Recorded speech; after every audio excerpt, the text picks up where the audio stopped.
Communication, marketing, recrutement. Vos besoins ont des solutions vidéo avec Décideur TV, le studio. Bonjour à tous et bienvenue dans ce nouveau Duplex Bourse. Nous sommes le lundi 4 novembre 2013 et on se connecte tout de suite avec la salle des marchés de Bourse Direct et notre expert Thomas Monsaingeon. Bonjour Thomas. Bonjour Clémentine.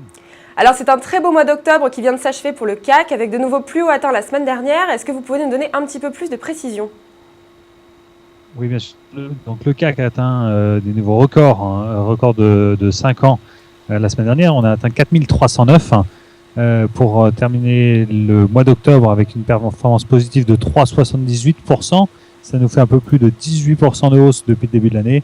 La performance des actions françaises est vraiment très bonne sur 2013. Si on regarde maintenant les marchés ce matin, donc en Asie, légère baisse, mais Tokyo était resté fermé pour jour férié.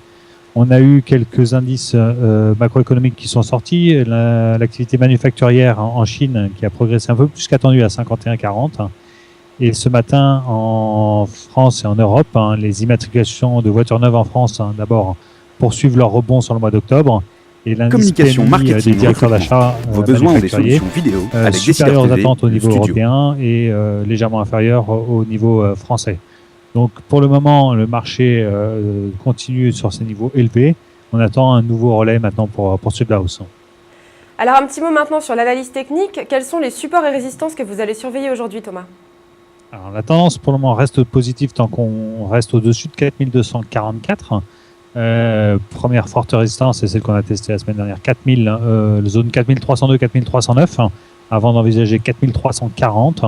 Pour ce qui est des supports, 4244, donc support majeur, et 4190 en dessous. Alors du côté des titres maintenant, Alcatel est en baisse avec l'annonce surprise d'une augmentation de son capital. Au contraire, Faurecia est en hausse. Est-ce que vous pouvez nous en dire un petit peu plus ? Alcatel a surpris son monde ce matin, juste avant l'ouverture de marché, avec l'annonce d'une augmentation Communication, de capital. marketing, recrutement. Vos La besoins ont des valeur avait solutions vraiment vidéo profité avec Décideur TV, le de beaux studio. résultats la semaine dernière. Et ce matin, donc, un petit peu la douche froide. Le titre baisse de l'ordre de 6 à 7%. Augmentation de capital de 955 millions d'euros. La décote devrait être de l'ordre de 29%, donc pour une augmentation de capital à 2,10 €, avec un effet dilutif de 13,8%. Donc, parallèlement, la société va lancer une émission obligataire de 750 millions de dollars et l'ouverture d'une ligne de crédit renouvelable syndiqué auprès des banques de 500 millions d'euros. En réalité, la direction d'Alcatel profite de la très belle performance du titre depuis le début de l'année avec 200% de hausse et des belles annonces de la semaine dernière pour lancer cette augmentation de capital sur le marché puisqu'elle devrait être relativement bien accueillie.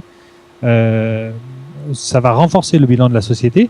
Une fois que ces opérations seront finalisées, puisque c'est une augmentation de capital, une émission obligataire et la mise en place d'un crédit syndiqué, une fois que toutes ces opérations seront finalisées, la société pourra s'atteler à la gestion opérationnelle, à la mise en œuvre de la politique opérationnelle, ainsi qu'au programme de cession d'actifs.